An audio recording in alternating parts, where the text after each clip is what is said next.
This episode of Now This Is Lit is brought to you by Audible. Check the link in the description to get your first Star Wars audiobook free. Everyone loves free things. Click that link. Do it. A long time ago, in a galaxy far, far away.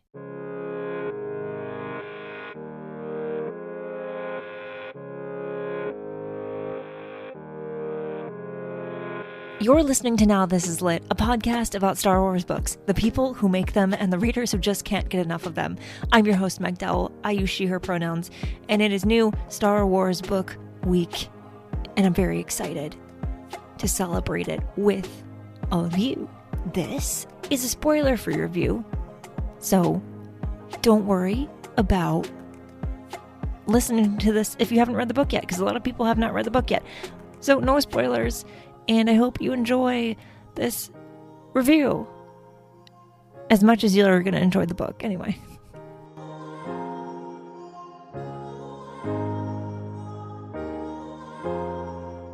This week, the High Republic books are back with The Eye of Darkness by George Mann. Phase 3 kicks off a year after the galaxy-changing fall of Starlight Beacon, when the NTIL have managed to take over countless worlds and lock them behind a nearly impenetrable occlusion zone.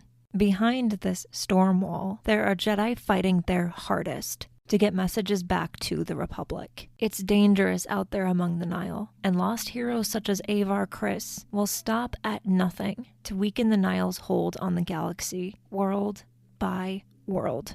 In this book, Marchion Ro is dizzy with power and desperately seeking more. The Chancellor is trying to keep the Republic's spirits up while worrying about her lost son. Elzar Mann is grieving the loss of his best friend and hoping he doesn't lose Avar too. Even with fewer characters to bounce between, I suppose that's one benefit of so many of them crumbling to dust in Phase 1. This book truly feels like the High Republic is the best it's ever been. The tension and the twists actually made my heart race. There is no guarantee at any point that the character you're reading about is going to survive the next page. Almost nothing is off limits, except Ember, of course. Anything could happen. The surprises are genuine. The emotional moments are as deep as they come. I'm rooting for the characters I should be rooting for, and wishing the worst for the ones who deserve it. You know who I'm talking about.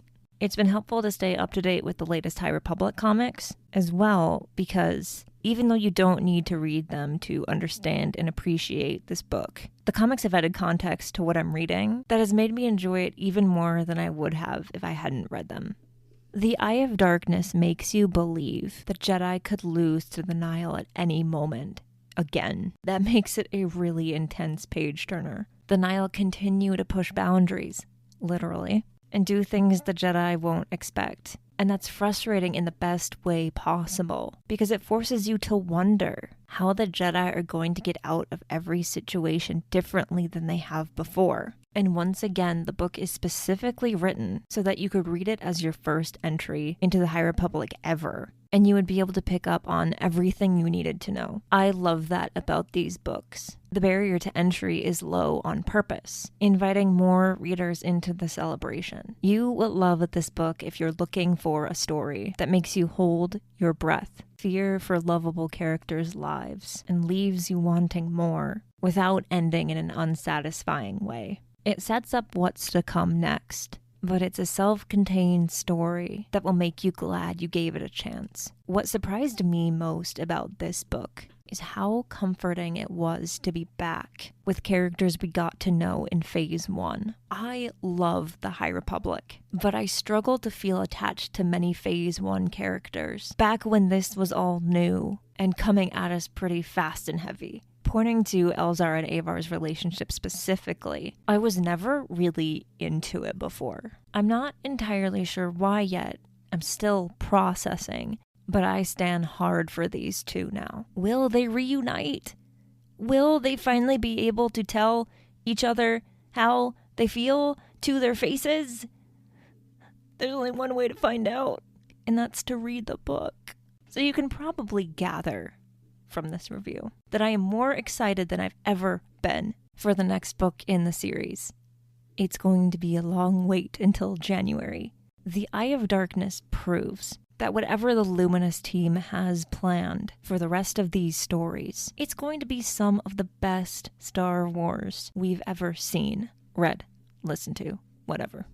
Phase 3 has begun, and it's far, far from over. Star Wars: The High Republic, The Eye of Darkness by George Mann is available now wherever you get your Star Wars books.